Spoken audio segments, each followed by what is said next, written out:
Game Informer may have been gone, but it was never forgotten, and now they're back. The story of new ownership is told in a recent letter from the editor. We're going to take a look. And the Nintendo Switch 2 is just around the corner, but the Nintendo Switch 1 is not dead just yet. Just had a Nintendo Direct with tons of new game announcements. We're going to get into this and a whole bunch more right now on Gaming News Weekly.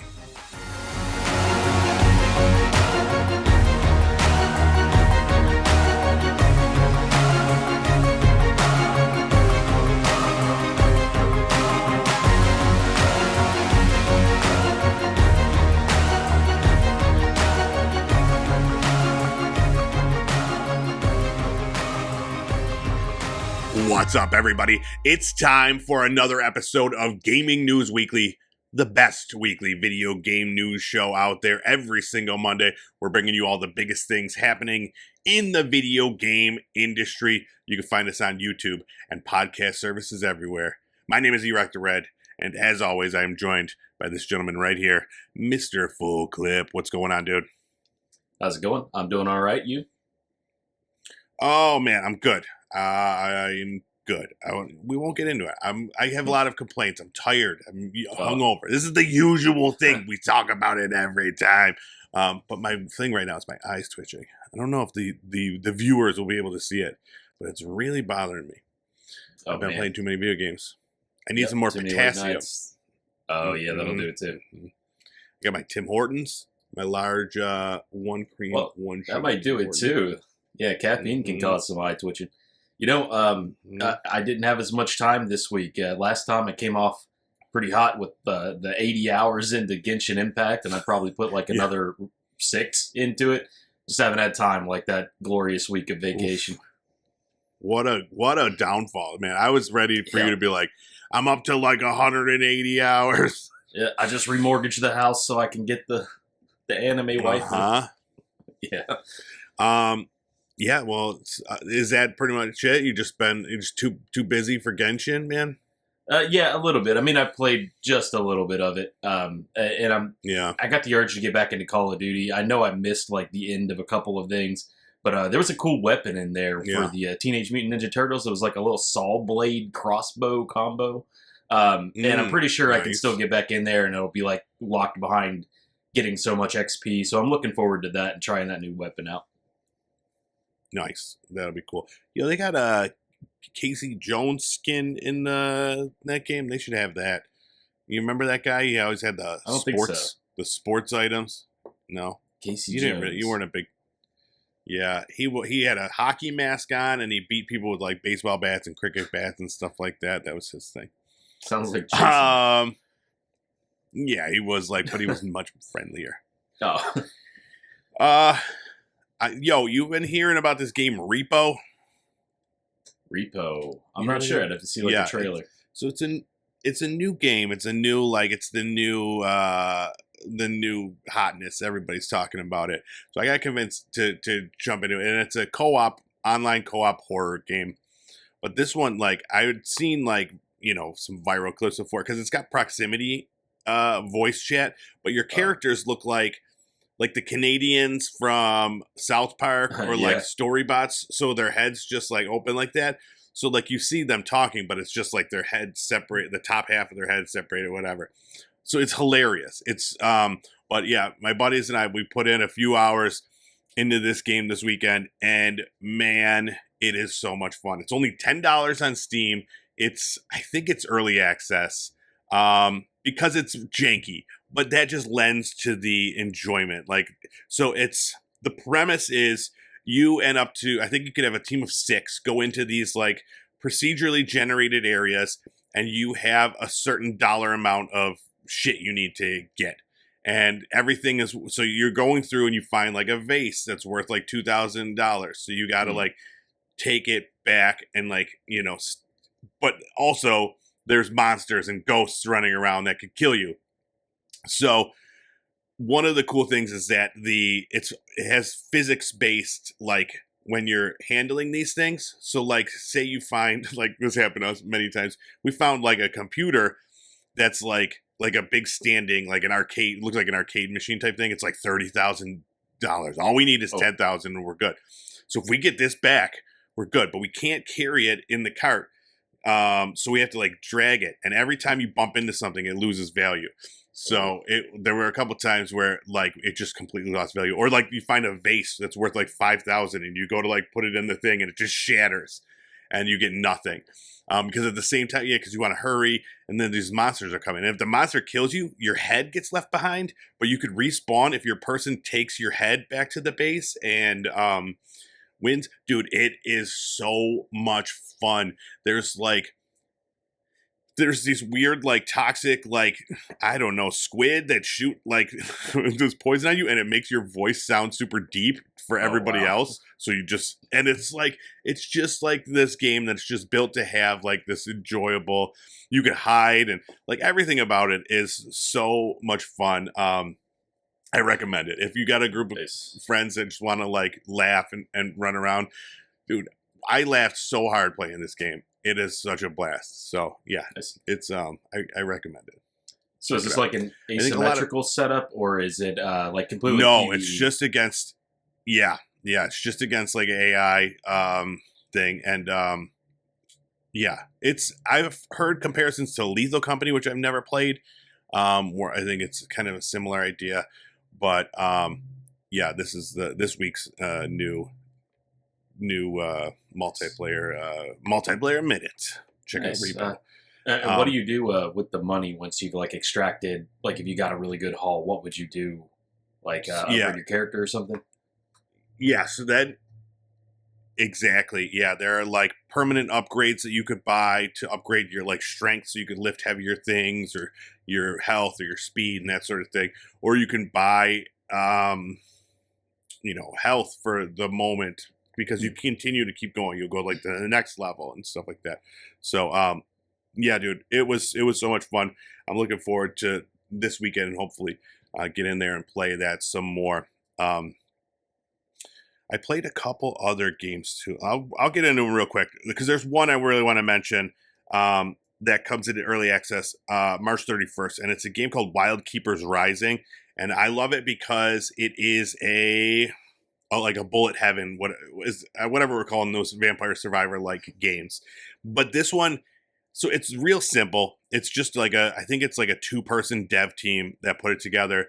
But the reason I like this one, it's also a creature collector. So the creatures that you find throughout there, they're cute looking and they do different things, but those are the things that are your weapons. So you have them with you at all times. You could have like 4 creatures that you find, and then you equip them, and they're out there doing their abilities and stuff like that. It's a really cool idea, cool take on the vampire survivors type thing. And then as you're going, you get upgrades for yourself and for the creatures. But yeah, then there's just the screen is full of just stuff happening. And that's I don't know if it's the first one I've seen where it uses that creature collector type idea to be the weapons in one of these bullet heaven games. And again, it's just going in early access, so it's a little bit, rough in places, but it's a very fun game if you're a fan of that genre, So two great games that I've played this week. I also played one that's not so great. Real quick, Cinemaster Cinema Simulator. It's the newest sim game from Playway, and it was not developed by them. It was just published by them, and it is like you're running a movie theater. So that was this one. I was like, oh, this looks great. I'm gonna check this out, and it's rough. You know how some of them are janky but fun. Yeah. Some of them are janky but not fun. There's none of them that aren't janky. They're all janky, but some of them are janky and fun. This one is like, it could be fun, but right now it's just very boring and very monotonous. Like, because you're the only person working at a whole movie theater. You got to change the film. You got to sell the tickets. You got to make the popcorn. You got to clean up everything. And then, like, people get mad at you. And then, like, you're just, oh, my God, do I have to keep doing this? So there's potential. We're going to say there's potential. But right now, it's not my favorite of the simulator genres. So it hits a little too close to home for a simulator. I mean, being like chronically understaffed. Oh, Yeah, dude, people get so upset and they leave. They're like, and I'm like, I'm trying. I can't figure out how to scoop the popcorn because it's janky as shit. Yeah. So, yeah, hopefully I'll revisit that one somewhere down the line, and I'll have some more, updates. But I mean, two out of three. That's not bad of the games that I've been playing. So yeah, all right. Should we get this going? Talk about our new releases. Let's get into it. All right, here they are, our new releases from this past week.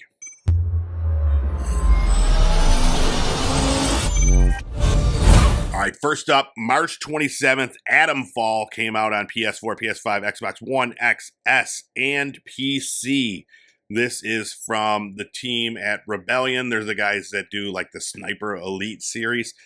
This time they're doing a first-person survival action game.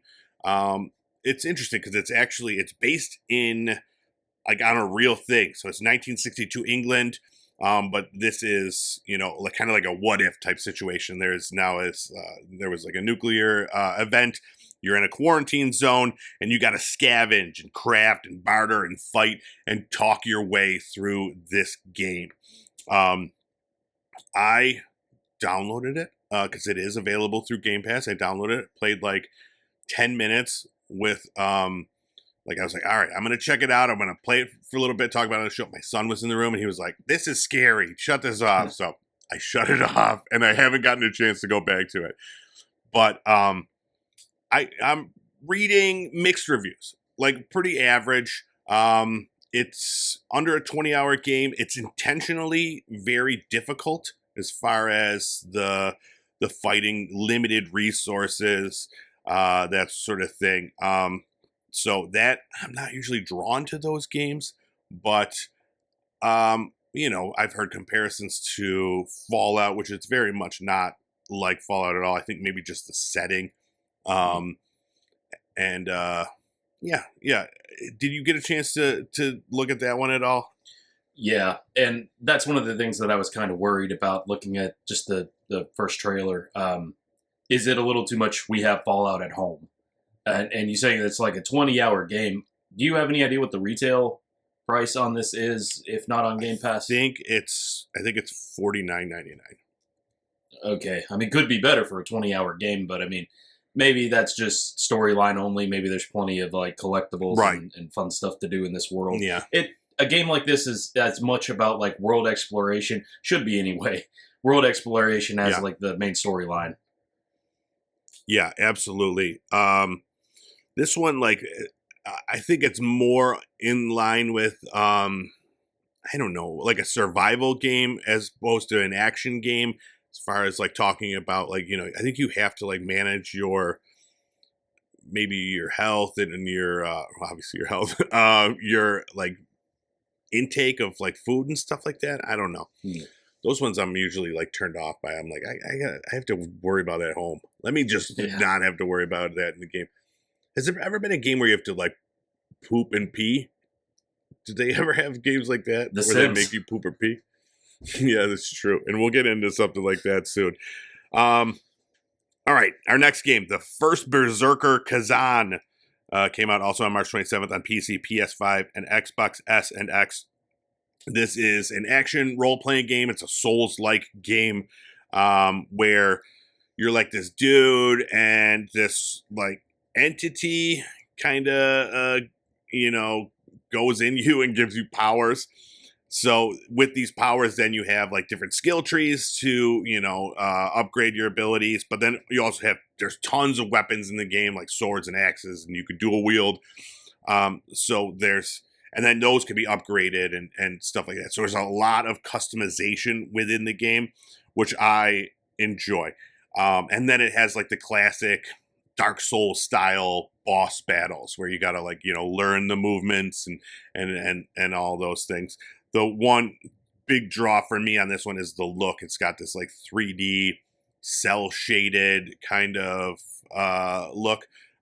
It's beautiful. I think it's such a cool looking game, unlike anything I've seen in this genre before. So I played the demo. I had fun in the demo.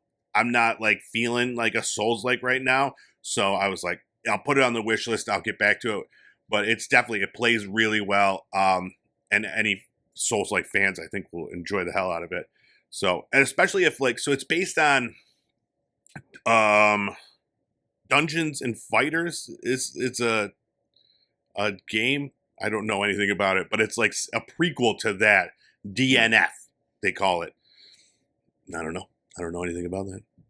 Yeah, not sure either. I've seen comparisons to like Devil May Cry, and maybe that's more stylistic though.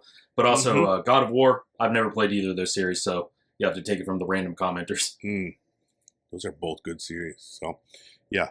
All right. Next up, InZoi came out March 28th on PC. It's came out into early access right now. This is basically the Sims killer, is what they're calling it. It could be. Who knows?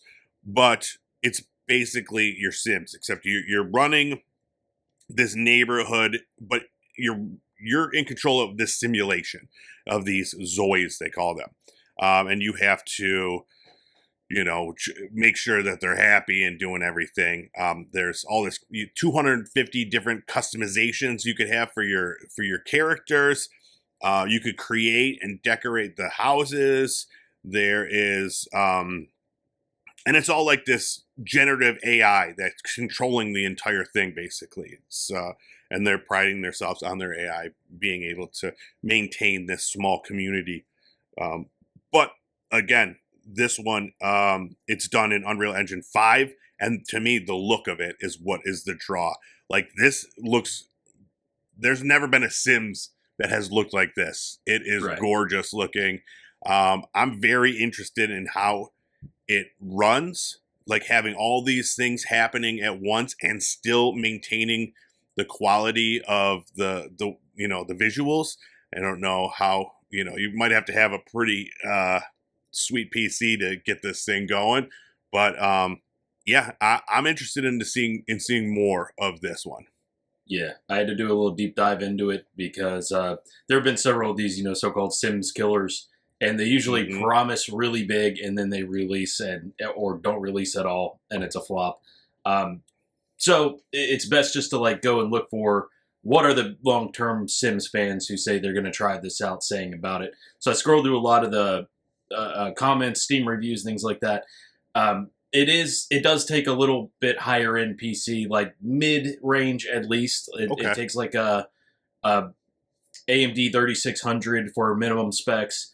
I think a 2070 graphics card, which these are still fairly old parts. You don't need something top of the line right now or the newest of the new. That's good. But yeah, one thing that I did come across, all the AI part, like the generative AI that's in the game, and we're not talking about unethical AI that people are protesting against right now. This is not taking voice actors' voices and using them in perpetuity, whatever the word is, in perpetually. This is more about coming up with dialogue on the fly for these NPCs you're walking by. They'll maybe have simulate a thought about something that's happening in the world around them. But that system that AI is based on is only going to be fully integrated if you're using an NVIDIA graphics card rather than an AMD or Intel graphics card. So there are a lot of people that's kind of weird. Yeah, that's weird. They didn't know that was going to be the case, and now they've got the game, and they're kind of upset about that.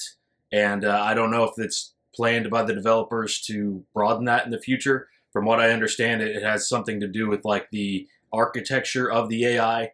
It's specific to NVIDIA cards. So people who are not using NVIDIA cards have a slightly more dull experience in the world. That's shitty. That's pretty interesting though, that your hardware can change the game, the landscape of the game. NVIDIA is the main. That's the main one. Most people would have that one, correct? Though. Yeah, I think it's got the higher market share, and then AMD would be second, and then Intel, they're kind of the new kid on the block as far as graphics cards go. Interesting. On the bright side, people are saying that they've never played a Sims game with this much content, or it would cost you $200 to $400 for this much content that's in the early access of InZoi. That's true. Yeah, it looks fully the worlds look fully imagined, and there's pets there, but you didn't have to buy the pet package, or Right. there's like cars, and you have to buy the cars package. Yeah, I guess right now there's 3 areas, like 3 neighborhoods that you could control, and then slowly going to be releasing more and more to flesh it out. So Yeah. it looks They interesting. seems like they're delivering on the promise so far. If it comes out Yeah, of early access and it's a good price, and they plan to like keep it updated with some live service elements, maybe this really could blow up.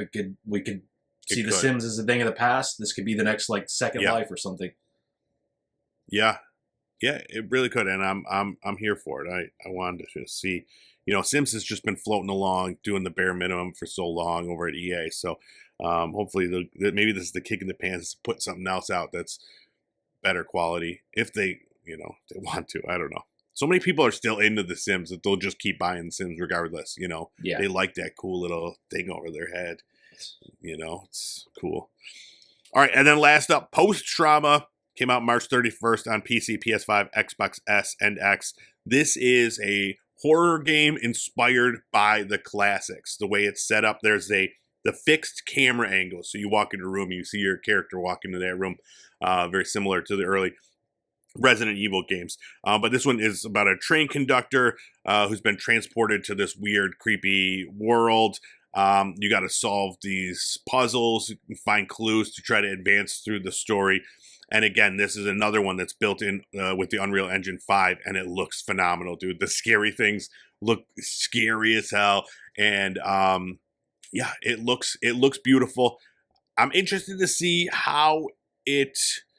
There's no reviews out yet, and I'm interested to see what the reviews say regarding that fixed camera. If that is a mechanic that should, have been left in the past, or if they figured it out and it works better. It was always so hard, like knowing the depth of an area, like where you needed to run down that hall, so instead of just walking into the wall repeatedly. But Yeah. with UE5, maybe you're able to add more depth to the visual, so you see the shadows and the where you're supposed to go. So I'm interested to see more on this one. I think this could be a great game. But it is, as of this recording, it comes out tomorrow, and there's been no reviews published yet, which is not usually a good sign. But we'll see.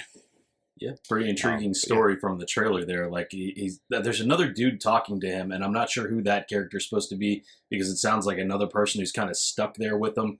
And he's like, where is this? What ethereal plane are we on right now? Is this hell? And the guy's like, no, if it were hell, it would have meaning. You're somewhere else. So I'm interested to know, just like storyline wise, where are we? Why are we?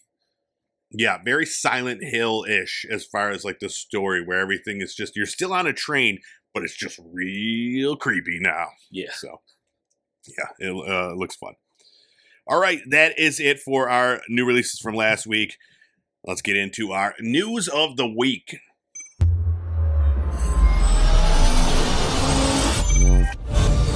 All right, our top story. The Nintendo Switch 2 is mere months away, maybe. That doesn't mean there's nothing new coming for OG Nintendo Switch. Nintendo just had a direct a few days ago, and it was all focused on games for the Nintendo Switch 1. And they said ahead of time, like, listen, nothing coming out about the Switch 2. That's next week. So that, we have to look forward to this coming week. We'll talk about that in next week's show. But they did have a ton of game announcements, stuff that we knew was coming. They showed off more, like Metroid Prime 4. We got another new trailer. Pokemon Legends Z-A. We got another new trailer. And then some stuff that's not even coming out until 2026 we saw. So there is support for Nintendo Switch 1 still going into 2026. Rhythm Heaven Groove was a game with the 2026 release date, and then Tomodachi Life 2026. You ever play any of those games? Tomodachi Life? I didn't know about them until I started reading, and I guess so. There hasn't been one in 10 years, but they're very fan favorites. They're kind of like a Sims type thing, but with those little me characters, maybe like an Animal Crossing, but but with your the Miis. So yeah, people are really excited for that one. And then some other cool things that I thought was interesting. So PlayStation is now, we're seeing more games from the PlayStation family showing up everywhere else. Like we got a trailer for Everybody's Golf Hot Shots, which Hot Shots Golf was owned by the PlayStation company, and then Patapon 1 and 2. We got trailers for both of those during the Direct, which is also pretty interesting. So I thought that was cool. Those are going to be on everything as well. I already just wish listed them on Steam because I think I would enjoy both of those on my Steam Deck. So those were like the things that I thought were the most interesting. Some of the other games that they announced, one that I was super excited for, Marvel Cosmic Invasion. I'm sure you thought about. We just talked about, like, I think it was last week, we talked about Dotemu and the what game did they announce? I think it was just some random beat 'em up or whatever. But like we're like, anytime there's a good, a good hack and slash beat 'em up put out by Dotemu, you got to get it. And then this week we got this new Marvel game, Cosmic Invasion. It's old school. It's from the same company that did Shredder's Revenge, the Teenage Mutant Ninja Turtles game, and it looks fantastic. Nova, Spider-Man, Wolverine, Phyla-Vell, Captain America, Storm, and others are playable in that. So yeah, I was really excited for that one. It takes me back to, you ever play that X-Men, the arcade machine, where you had like it was the 2 monitors in there and you had all your friends playing at once? Yeah, is the fighting game? Is that what we're talking about? No, the one where it's like the side-scrolling one where like it was just like a beat 'em up, very similar to this style game. That was like, I used to go to the arcade regularly just to play that. For younger listeners, the arcade was a place to go play video games, which we don't have those anymore. It's a bummer. I mean, we have Chuck E. Cheese. Yeah, Chuck E. Cheese. I went to a Chuck E. Cheese recently for a birthday party, and there are no like arcade games there. Like no, games where you like. It's all about like these fast like, hit the hammer and then you get tickets. It's just that. Just a whole bunch of those. It's weird. It was interesting. Some other ones I thought were interesting. There's Disney Villains Cursed Cafe that's out now. It's a you run a cafe with Disney villains. Your wife's probably already playing that one. Story of Seasons Grand Bazaar. There's like 4 titles that I got to tell her about from this. Yeah. What about the Story of Seasons Grand Bazaar? Did she ever get into Story of Seasons? Previously Harvest Moon? A little bit, because it is the successor to Harvest Moon. Maybe not this one, because this was originally like a DS game that they just kind of ported over, as I understand it. Yeah. So yeah, they got a trailer for that. Oh, I was excited to see a release date for Shadow Labyrinth, the Pac-Man Metroidvania. July 18th, we could look forward to that one. Very excited to see what the hell that's going to be. Yeah, so weird. Yeah. Did you watch? I watched the Secret Level Pac-Man episode. Did you happen to catch that? No, I haven't seen the show yet. So it's based on, this game is pretty much based on that. It's like this orb that like kind of floats with you. It was real trippy, real weird. But definitely check it out. They announced a game called Witchbrook, which is like another like cozy game, but it's like you got a witch business.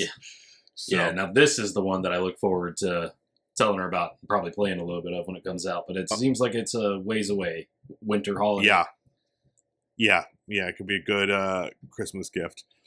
But the other one I'm looking forward to most, it's a game called The Eternal Life of Goldman, and it is this beautiful hand-drawn animated Metroidvania game about this old man with a cane, and it looks so cool. I'm very much psyched for that one. This is the first I heard of that.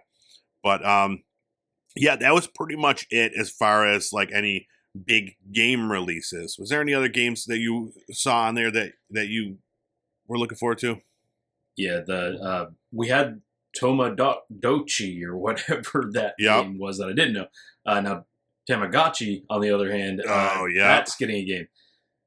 Tamagotchi Plaza coming out on June 27th, and I think we'll be playing that around here. There you go. More than 100 Tamagotchis to play with. So I think we just answered my question. I don't know if it's in these games, but in the little Tamagotchis, they poop in those games. They do, and you have to clean it up. Yeah, so this we found the answer. This is the game that things poop and pee. I don't know if they pee.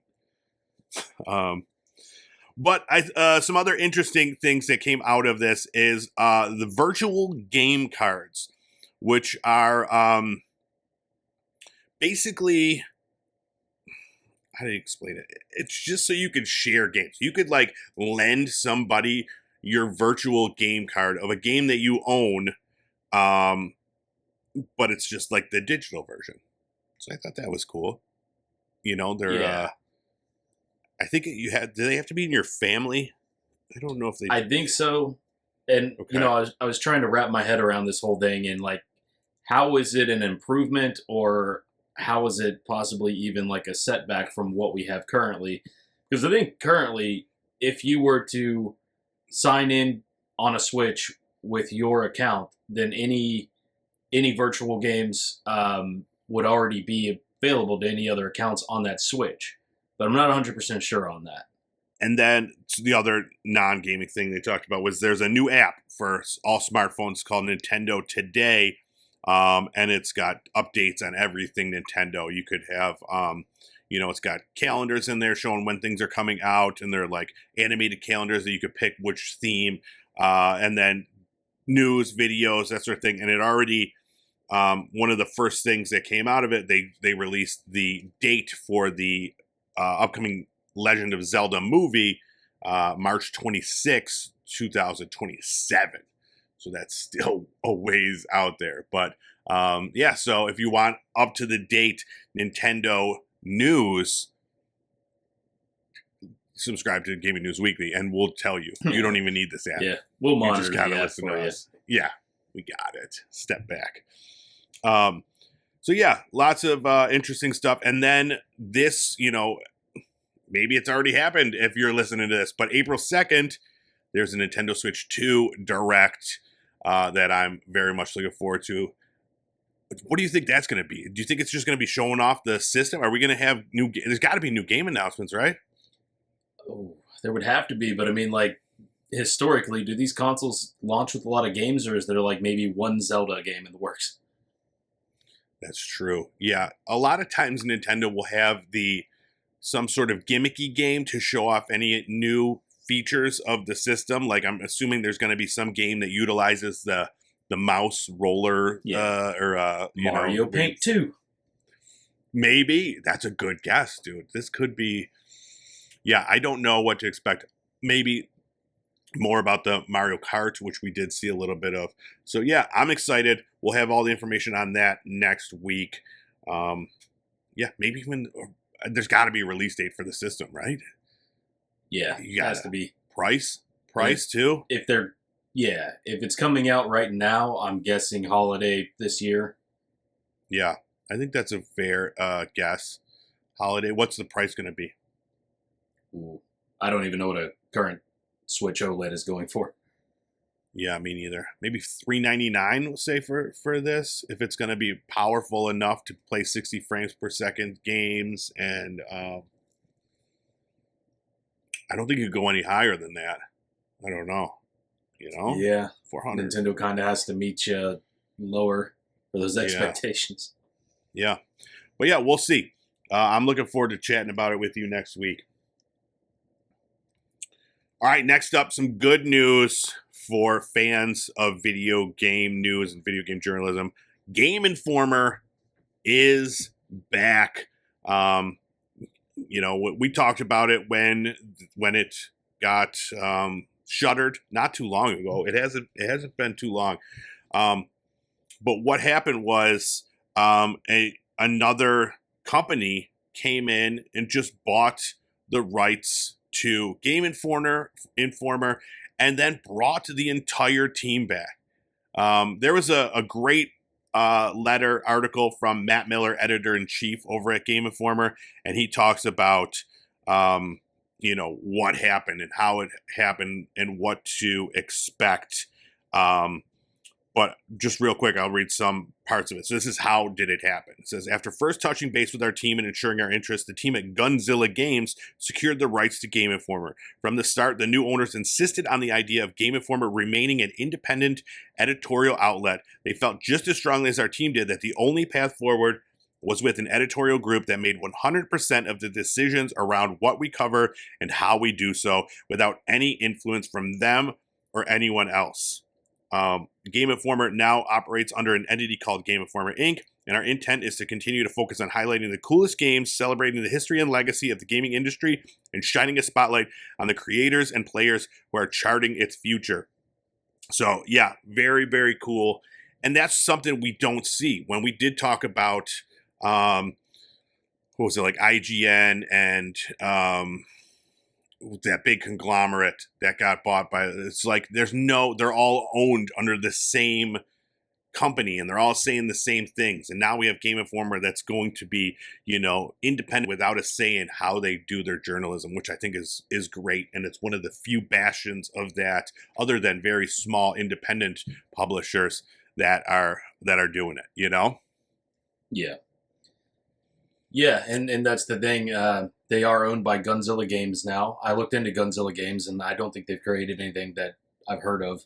But that said, like, the question comes into play when Gunzilla releases a game, and if it were a flop, does Game Informer report on that, or do they keep silent about it? Do they piss off some publishers, and that reflects badly on the parent company, and Gunzilla Games can't get their game published or something? There's a lot of ethical questions here that come into play. Sure.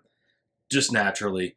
But yeah, I'm glad to see Game Informer coming back, and I look forward to finding many articles to talk about.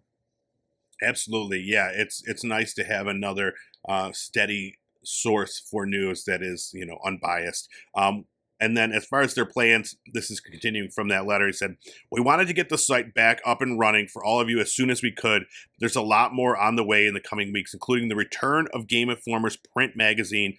Our intent is to bring back the magazine bigger and better than it was before and add a host of membership and subscription benefits, including an expanded scope to our videos, streaming, and feature coverage, while also broadening the range of experts and partnerships we tap to bring you those perspectives. So that's pretty cool. Actually, after I saw this and I was like, maybe I'll subscribe to the magazine. Like, it might be cool to have. My son might enjoy looking at, like, I don't know if he's ever seen a magazine in his life. It's like he might enjoy looking at some of the pictures and stuff like that. So it's going to depend on how much they want for an annual subscription. But that could be cool, and it would definitely bolster their ability to continue doing this. Right now on their website, you can look at all of the previous issues, which is also really cool. So yeah, I really like the idea for like the nostalgia hit. I hope they do the things like they used to publish like fan created what was it, like envelope art? So you the art, draw your best Laura Croft and send it into them, and then they might publish that in the magazine. I hope they do cool stuff like that, because when it comes to like the actual gaming news, by the time that monthly magazine is printed and sent to your door, the information is probably going to be outdated. You could have just gone online and found more up-to-date information. So feasibly, for it to exist the way it used to serve the purpose that it used to, I don't think that we need it, but there's other cool stuff that can be done. Absolutely. Like even the features, like for me, those were the best. Like right now we talk about probably the best doing video game feature articles is Jason Schreier over at Bloomberg right now, and that's behind a subscription model as well. So, you put that in a print magazine with cool pictures and like talking about like, if you put out a thing right now of Naughty Dog talking about Intergalactic and what it is and what it's going to be and stuff like that, and that's on your cover page, I'm buying that instantly. I want to know, like, I want that information. I want to see the pictures and stuff like that. Sure, it's dated, but it's like, I don't know. It's something about that tactile, like holding stuff versus digital. So, but even if I could get a digital subscription, like too, like depending on price, I might even consider doing that. I don't know, like just do it on my iPad just to, I don't know, maybe to invest really in the future of Game Informer. So it's very cool. All right, we got some more Ubisoft news. I didn't take long. I didn't expect it to, but I think it was just last week we were talking about this in the future of Ubisoft. And since then, they have created a subsidiary company that is going to be just Assassin's Creed, Far Cry, and Tom Clancy's Rainbow Six brands. So that's pretty much, they're just in charge of those 3 brands. It's a $4 billion company is what the value is. And Tencent, they invested $1.25 billion. So they're holding about 25% of this company now. And it's really just here. I'll read some quotes from Ubisoft. Backed by greater investment and boosted creative capacities, it will drive further increases in quality of narrative solo experiences, expand multiplayer offerings with increased frequency of content release, introduce free-to-play touchpoints, and integrate more social features. So for those 3 titles, we can expect, according to this, a lot more. But what do you think of this whole thing? Is this the first time that something like this has been done? I don't know that much about the business world. It just seems so weird that we're just going to do these 3 games. Yeah, that's the thing. I'm not business savvy enough to really understand what the real reasoning here is. I guess the answer will be in what happens next. Is this about taking those most valuable properties and putting them under one entity so that investors will be more likely to put their money into that without all the baggage coming from all the other Ubisoft crap that they've been shoveling? Yeah. And then what happens to the main company after these are split off into a subsidiary? I don't really know. It takes somebody who's been paying a lot more attention to this through the years to know what's going on. Yeah. It's just them just trying to distance themselves from Skull and Bones as much as possible. Listen, that's a different company. We don't even know what that is. Yeah, everything they're promising here, why couldn't they have just given us more and better under Ubisoft rather than a subsidiary? I don't know. I don't know either. Some more information from Ubisoft. They say, as we accelerate the company's transformation, this is a foundational step in changing Ubisoft's operating model that will enable us to be both agile and ambitious. We are focused on building strong game ecosystems designed to become evergreen, growing high-performing brands, and creating new IPs powered by cutting-edge and emerging technologies. With the creation of a dedicated subsidiary that will spearhead development for 3 of our largest franchises and the onboarding of Tencent as a minority investor, we are crystallizing the value of our assets, strengthening our balance sheet, and creating the best conditions for these franchises' long-term growth and success. With its dedicated and autonomous leadership team, it will focus on transforming these 3 brands into unique ecosystems. So that was interesting. So, they better put out some quality shit, man. For $4 billion, for what? I don't know what. Is it just going to be regular stuff? Is it going to be more live service stuff they're focusing on? I don't know, but hopefully we'll see some information soon. But Assassin's Creed just out. I mean, I don't know. I know we did talk maybe about a year ago about how there's 8 Assassin's Creed games planned. I don't know if that's still the case, but I guess. And then Far Cry, which I don't know. Is that a big enough title that you would need to focus that much? I mean, I think it's pretty big. They've had a lot new. There are a lot of them. What is it? Yeah, and they're even making spin-offs of them because there was Far Cry 5 at the Minnesota Ranch or whatever, and then they came out with Blood and a spin-off of that. Thunder, bright paint colors. Yeah, it's true. So I don't know. It's very interesting. Tencent, they're in there doing their thing. So we'll see. Assassin's Creed, Far Cry, and Rainbow Six. They better be putting out some sweet shit.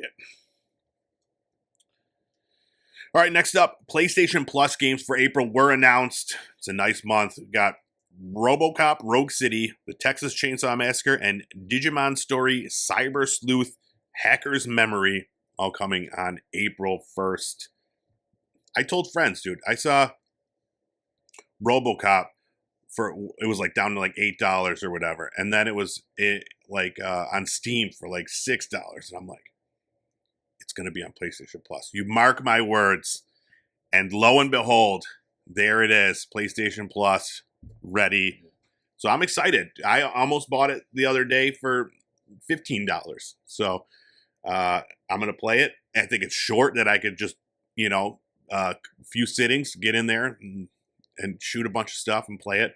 Because I don't want to invest too much. I got Claire Obscures coming out at the end of April, dude. I gotta have my docket clean for that.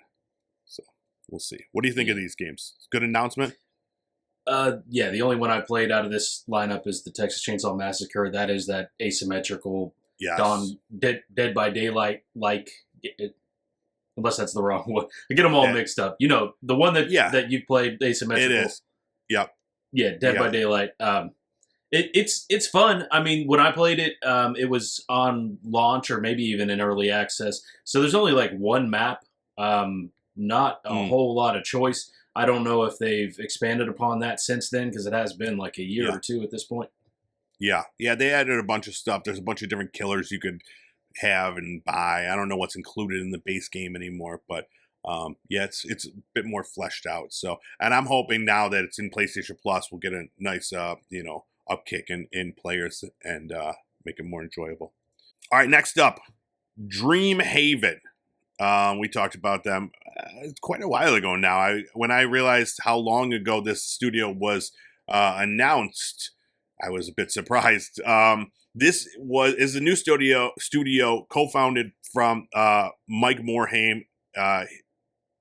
He was the co-founder of Blizzard, so he is now running this new studio.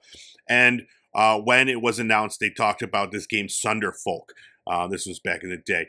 And now we got a release date for that. So Dreamhaven had this showcase. They showed off a few of the games that they're working on, one of which, Sunderfolk. We got a release date, April 23rd. This is the game where it's like a tabletop role-playing game where you play with your friends on your phone. So that's coming out. But the big one, the one everybody's talking about, is a game called Wildgate. You get a chance to check out the trailer for Wildgate? Yeah. What do you think of this one? It looks like it has potential. Yeah. What is it, like a space extraction shooter? Yeah, but you're shooting as the spaceship, but then you're getting out of the spaceship, and I couldn't tell if you're like raiding other players or if you're raiding like maybe some sort of neutral target, and everybody's competing with each other. Yeah, so it's kind of like Skull and Bones in space or something. Yes, yeah, reminded me. That's what I said. I said Sea of Thieves, dude. I picked That's a better title. Game. But yeah, it definitely reminded me just of that. Yeah, it was where you have like people, one person has to captain the ship, and there's a gunner, and then other people that are going out. I don't know how big the teams are, but yeah, it definitely has and like this. What do you think of the style? It's a little bit more like cartoony-ish. Yeah, it's simplistic. They showed like overloading the reactor on a ship to sabotage your enemies. And the explosion was like, okay, that didn't seem like a nuclear explosion, but I don't know. I've not seen a lot of nuclear explosions in space. That's true. That is true. I don't know. Thank goodness. But yeah, from the trailer, it says each crew pilots a ship which takes different shapes and sizes. It can be customized with various guns and gadgets. Each crew member sports unique tools and skills, and success depends on how well players cooperate to keep the ship running effectively. That includes jobs like piloting the ship, salvaging loot and resources, and engaging in space combat with hostile aliens and rival treasure hunters. The crew that retrieves the artifact must race to an exit gate to successfully escape with it. So yeah, it seems very interesting. I'm excited to see more of this. It's going to be out later this year on PlayStation 5, Xbox XS, and PC. There is a playtest that you can sign up for right now that's going to be starting April 10th. So I don't know if that's just PC or if that is also including console. But yeah, man, it looks cool. I'm excited to see. I'm excited for these Dreamhaven games to be out finally. We've been hearing about them for so long. There's another one, Linked Banner of the Spark, which is out now in early access, and that they also announced that their 1.0 and console release will be May 22nd. That's like an action RPG. So cool stuff happening. And then last up, there was a cool trailer that was announcing the release of, well, the release date for Indiana Jones and the Great Circle on PlayStation 5. We got Nolan North and Troy Baker together in this room talking about, like, just shooting the shit. A lot of inside jokes if you're familiar with the characters that they've played before. But then they show that April 17th, Indiana Jones and the Great Circle will be coming out on PlayStation 5. It's going to be a standard and premium editions. The premium one comes with like future DLC and some art and new outfits or whatever. So I think that one's, I don't know, it's like $30 more. Maybe it's like $100. Too much for DLC. I don't know. But yeah. Yo, did you watch that trailer with those two gents talking? No, I didn't see that one. Yeah, it wasn't necessary, but I told you last week I love Nolan North, love Troy Baker. I think they're two of the best doing it. So yeah, it was fun to watch. Check it out sometime because they do. Nolan North played Nathan Drake, or Johnny Uncharted, as he's also known in certain circles. Yeah. So it was like kind of him like handing off the passing of the torch to a new swashbuckling adventurer. So it was fun. You tried the Indiana Jones and it wasn't clicking for you, right? Yeah, I found it a little underwhelming in the couple hours that I played. I don't know. I'm not the hugest like Indiana Jones fan, so had I really been into those movies, maybe I'd see this as more of a continuation of the story and would have been more into it. Yeah, I think once I get to it, I think I will enjoy it. I'm a big fan of that series. So, yeah, one of these days I'll get to it. What is a movie that you would like to continue in a video game version that would make you really excited? Ooh. Well, it's hard to say. No, there's enough racer games, and I think there are video games for Fast and Furious I haven't played. It comes full circle because we were talking about Hard Space Shipbreaker and this new movie with Robert Pattinson Mickey called 17. like Mickey. Yes, 17, I haven't seen that movie yet. I want to see it. It is by the director of Parasite. I didn't know that until like this week. So it's probably going to be a pretty good, like slightly psychological something another movie. If I see it and if it's any good, that could be a really good video game premise. That would be. Yeah. I mean, just make us another hard space ship. That too. Just I'd make that again. Yeah. Yeah. Toy Story. There's been Toy Story movies, right? Games. Yeah. What else? E.T. Remember that game for Atari? If only they'd make a game for that. I think if you go digging at the right trash dump, you can find some. Yeah, that's true. All right. Well, I'll think on this. I'll come up with something. What about Pulp Fiction? That'd be interesting. Any Tarantino movie, really. I mean, we're talking about Indiana Jones, so what about Back to the Future? Ooh. That would be a phenomenal game, dude. They could do anything in that. Like, you jumping through time, like going different places. You can ride a hoverboard. Why hasn't this happened? Good question. Man. The damn people at DeLorean won't give the rights. Yeah, I think the closest we got is that stupid Funko Pop game. I think there's Back to the Future in there, right? Yeah. So yeah, that's a great idea. Now that's all I want. That's all I can think of. You go to Old West. Maybe you could even go dinosaur types. Oh man, this has got to happen. We got to contact our congressman. Is that how you get these things moving? We'll do a change.org petition. Oh, good idea. Good idea. All right. Well, that's all I got. You got anything else? No, that's it. All right. That's it. I gotta go. I'm gonna go play some more. Probably some House Flipper. I'm nice. Building this real nice house in my House Flipper game right now. I got all these different rooms. It's real crazy looking. Looks like kind of like could fit in the movie Beetlejuice. Ooh, that would be a good game too. Beetlejuice game. Anyways, all right. Well, thank you so much for checking out this week's episode of Gaming News Weekly. Be sure to check us out on YouTube at Pop Culture Playground.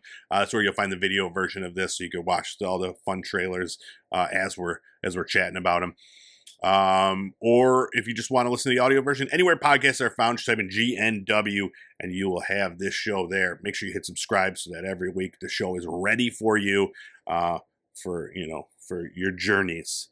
And then check us out on our socials, TikTok and Blue Sky. And send us emails. Just send us emails of weird photos of things from around your house. That's all I want. Is that a weird ask? Just pick random pictures of things from around your house. Our email is fullclip@gnw.com. That's not really it, so don't send anything there. But all right, now I'm just babbling as we get to, at the 55-minute point of this show, I always just start to lose it. So that's what people want. More GNW. Yeah, exactly.